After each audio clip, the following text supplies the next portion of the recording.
Bonjour à toutes et à tous.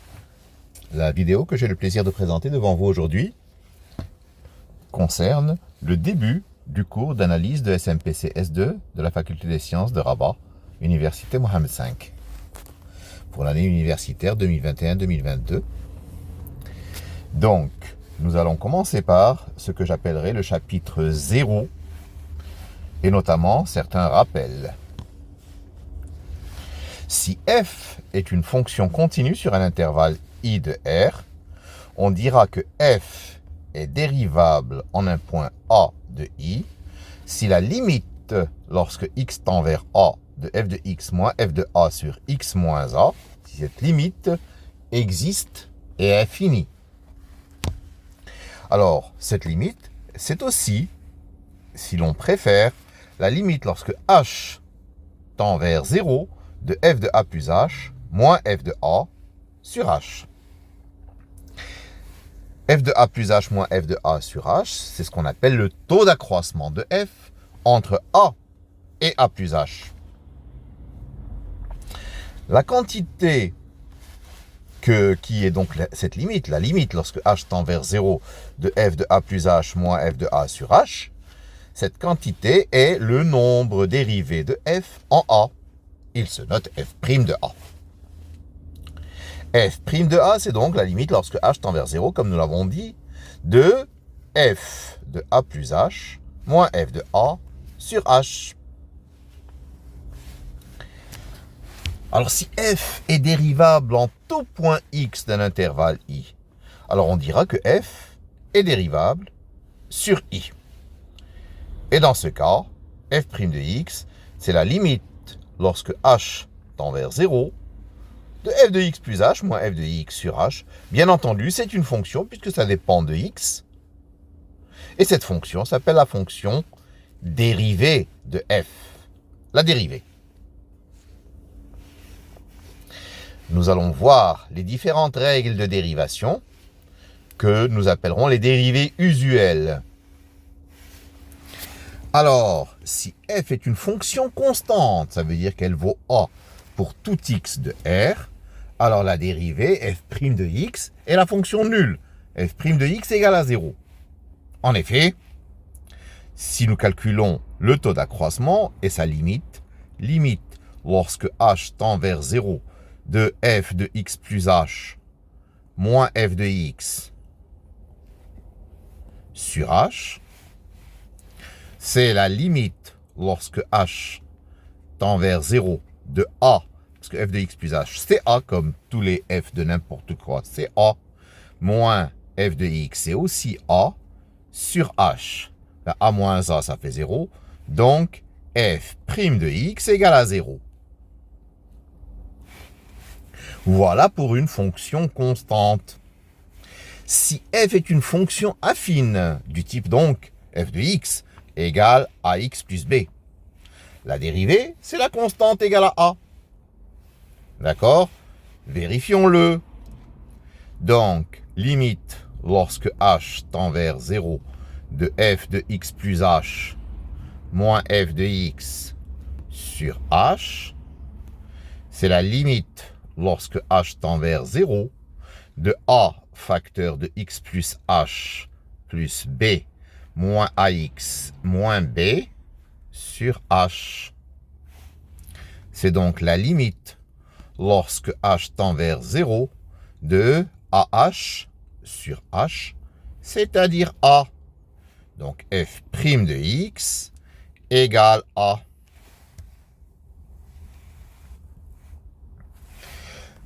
Troisième dérivée usuelle, si f de x s'écrit x puissance n. Alors f' de x, c'est nx puissance n-1. Pourquoi ça? Ben, on va calculer de manière différente f de x plus h et f de x. F de x plus h, d'après donc l'expression de f, c'est x plus h à la puissance n. Et ça, c'est un binôme de Newton. C'est la somme de k égale à 0 jusqu'à n des k parmi n, n'est-ce pas? X puissance k, h puissance n-k. D'accord? Et f de x, c'est x puissance n. Si je fais f de x plus h moins f de x, j'obtiens alors la somme de 0 à n. Donc quand k vaut n, ça fait x puissance n, plus la somme de k égale à 0 jusqu'à donc n-1 de k parmi n, x puissance k, h puissance n-k, moins x puissance n qui va se simplifier. Il nous reste donc la somme. Alors le h, je peux le mettre en facteur. H fois la somme de k égale 0 jusqu'à n-1 de k parmi n, x puissance k, h puissance n-1 moins k. D'accord? Si je fais f de x plus h moins f de x sur h, donc le h se simplifie et il nous reste la somme de k égale à 0 jusqu'à n-1 de k parmi n, x puissance k, h puissance n-1 moins k. Si je remplace h par 0, tous les termes de cette somme vont s'en aller à l'exception d'un seul, celui quand k vaut n-1. Quand k vaut n-1, qu'est-ce qu'il nous reste? n-1 parmi n, qui vaut n, x puissance n-1, h puissance 0. Donc ceci va tendre vers, quand h tend vers 0, vers n fois x puissance n-1. Et par conséquent, nous retrouvons la dérivée f' de x qui est n fois x puissance n-1 comme nous l'avons dit au début. Lorsque f de x vaut 1 sur x, f' de x est moins 1 sur x carré. La vérification est facile. F de x plus h égale 1 sur x plus h. F de x plus h moins f de x sur h, c'est 1 sur x plus h moins 1 sur x sur h, qui vaut, après réduction au même dénominateur, x moins x plus h sur h, x plus h. Au numérateur, nous avons moins h qui se simplifie avec le h qui donne moins 1 sur x facteur de x plus h. Et lorsque h tend vers 0, ceci nous donne moins 1 sur x carré. Voilà pour notre quatrième dérivée. Si f de x vaut racine carrée de x, donc f de x plus h moins f de x sur h vaut racine de x plus h moins racine de x sur h. Comment pouvoir trouver cette limite lorsque h tend vers 0? Nous allons faire ce que nous appelons la multiplication par la quantité conjuguée. La quantité conjuguée de racine de x plus h moins racine de x, c'est racine de x plus h plus racine de x sur h facteur 2, donc la même quantité, racine de x plus h plus racine de x. Ce qui nous donnera au numérateur x plus h moins x, c'est-à-dire h, sur h, facteur de racine de x plus h, plus racine de x.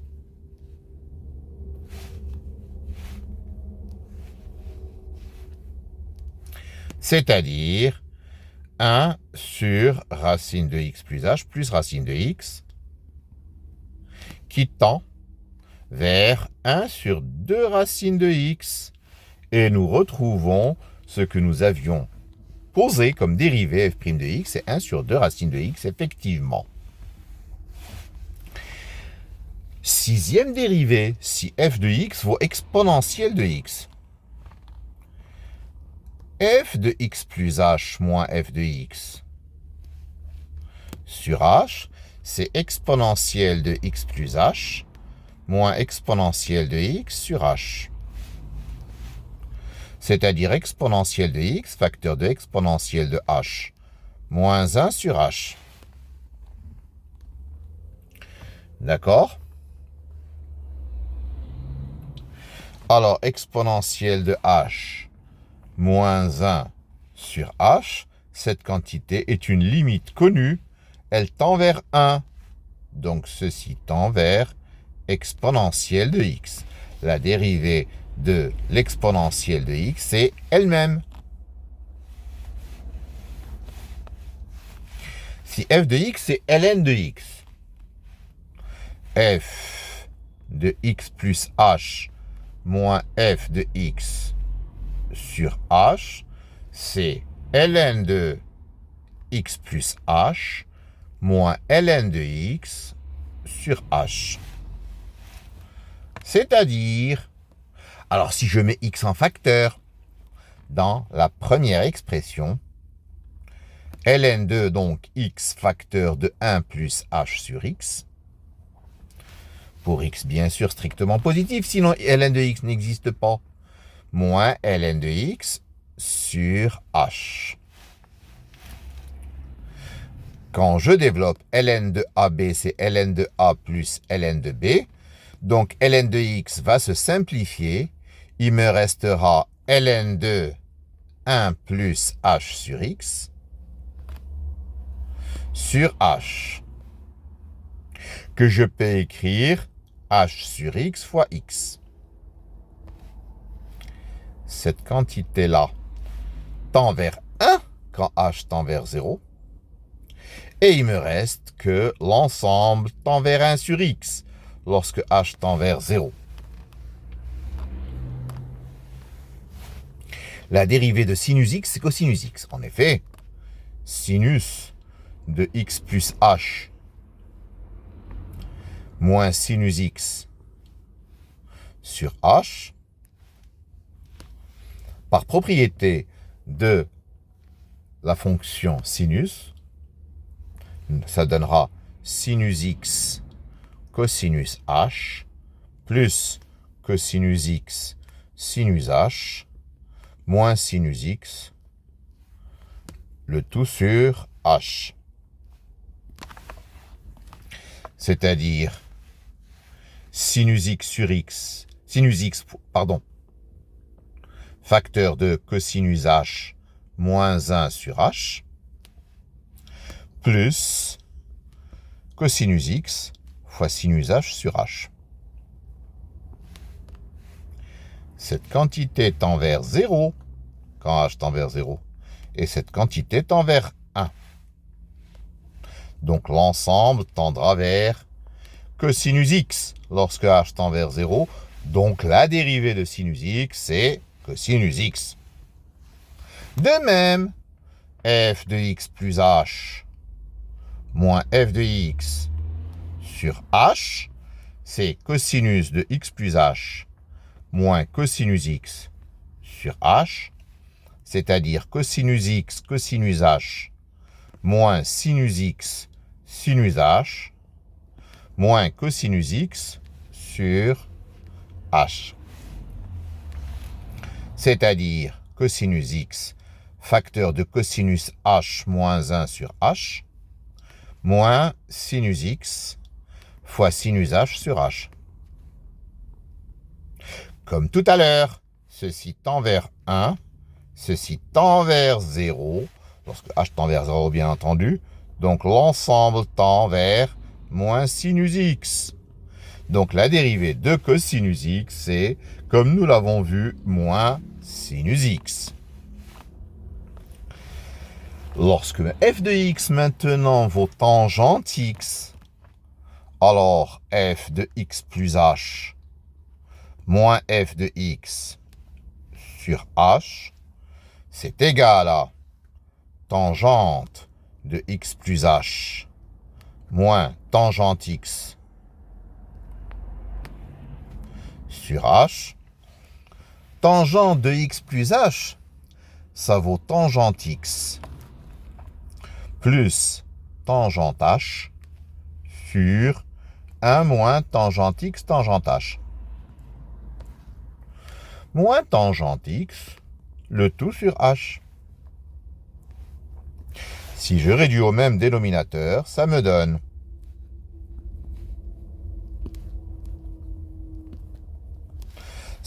au numérateur tangente x plus tangente h, ça fait tangente x va s'en aller, et il me restera tangente x facteur de 1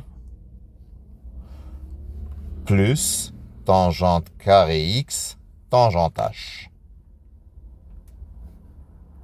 Plutôt tangente x facteur de 1 plus tangente x tangente h.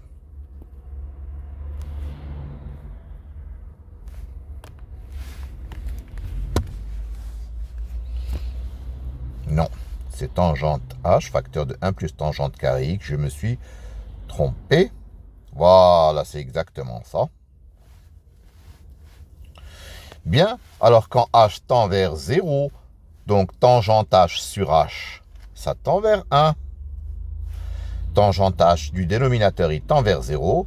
Et il nous reste donc 1 plus tangente carré x comme limite.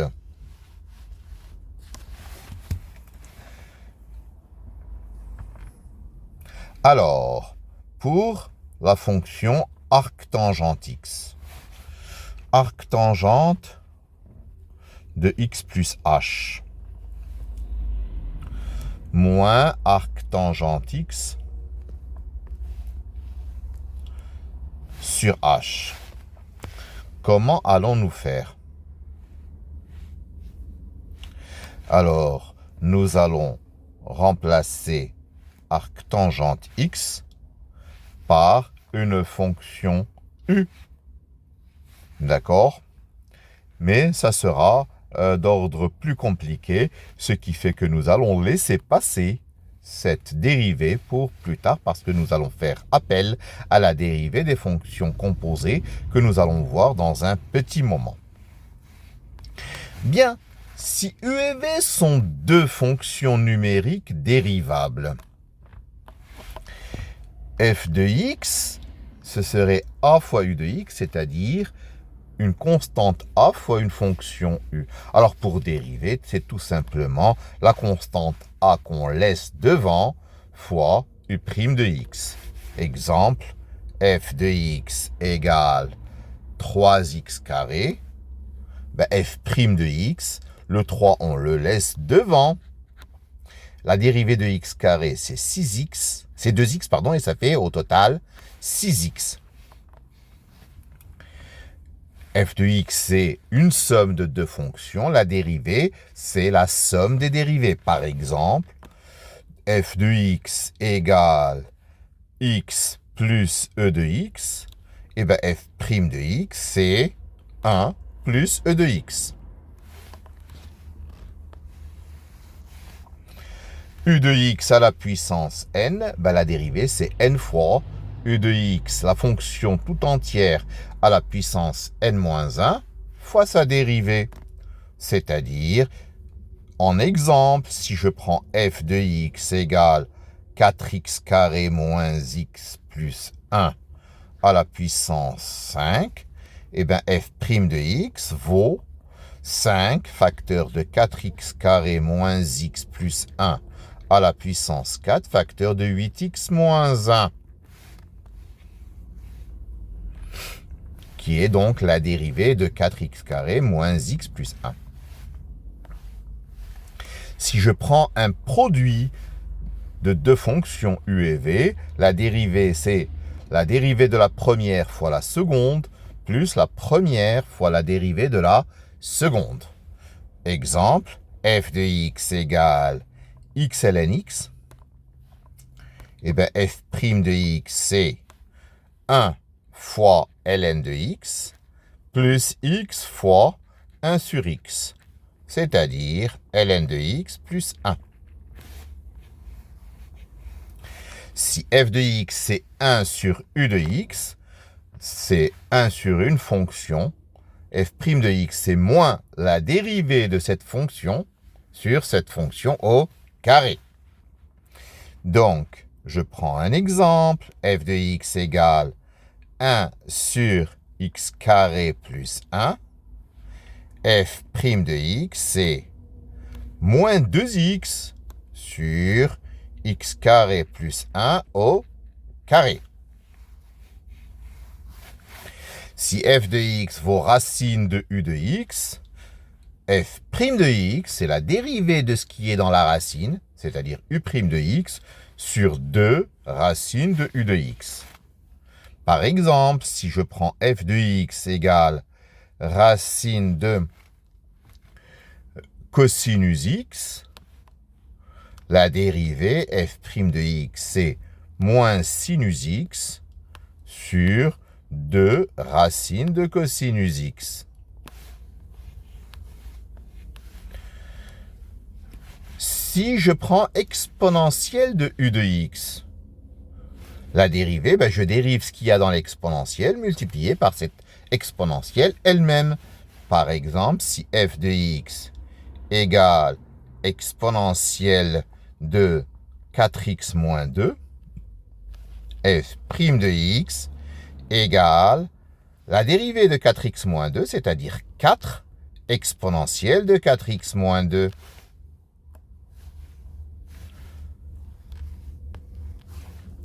Si f de x, c'est ln de u de x, f' de x, c'est la dérivée de ce qu'il y a dans le logarithme, u' de x, donc sur u de x. Si f de x vaut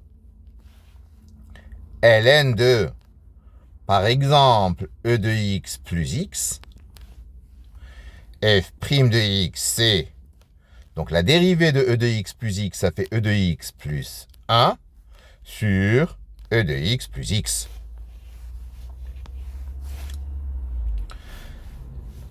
Si f de x vaut un quotient, u de x sur v de x, alors la dérivée, c'est u' de x fois v de x, moins u de x fois v' de x sur v de x au carré.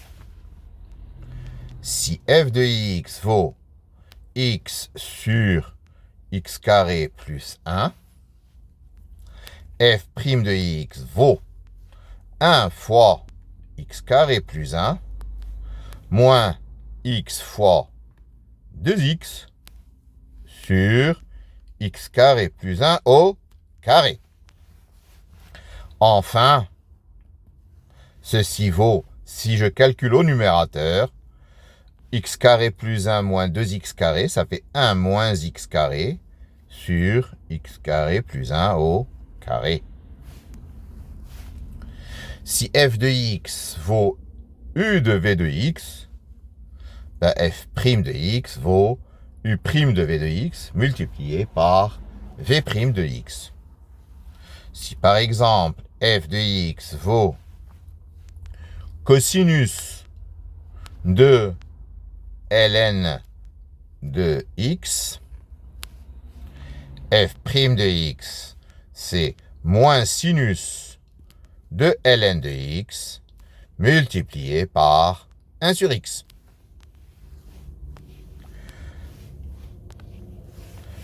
Notamment, donc, cette dixième expression, la dérivée d'une fonction composée, si par exemple f de x vaut cosinus de u de x, f' de x, comme nous venons de le voir, c'est moins sinus de u de x fois u' de x.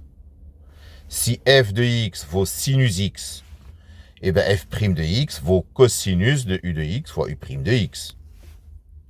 Si f de x vaut tangente de u de x, f' de x vaut u' de x fois cosinus de u de x. Et si f de x vaut arc tangente x, f' de x vaut u' de x sur 1 plus u de x au carré. Maintenant, tout à l'heure, nous voulions la dérivée de arc tangente x. Souvenez-vous? Et je vous ai dit tout à l'heure. Alors, si je considère la fonction f de x égale tangente x, et g de x égale arc tangente x. Donc, f de g de x, c'est x parce que ce sont des fonctions réciproques. Tangente x et arc tangente x sont des fonctions réciproques. Si je dérive cette relation-là, j'ai f' de g de x multiplié par g' de x égale donc la dérivée de x qui est 1. Alors, f' de g de x, la dérivée de tangente, c'est 1 plus tangente carrée. Donc 1 plus tangente carrée de arc tangente x. Le tout multiplié par g' de x, qui est la dérivée de la fonction que nous cherchons, vaut 1. Tangente de arc tangente x, ben c'est x. Donc ça fait 1 plus x carré fois g' de x, c'est 1. Donc, la dérivée de arc tangente x, c'est 1 sur 1 plus x carré. Et donc, nous venons de clôturer la deuxième séance du cours d'analyse de SMPC. Pour la troisième séance, nous allons voir le chapitre 1, qui est le calcul intégral. Merci beaucoup.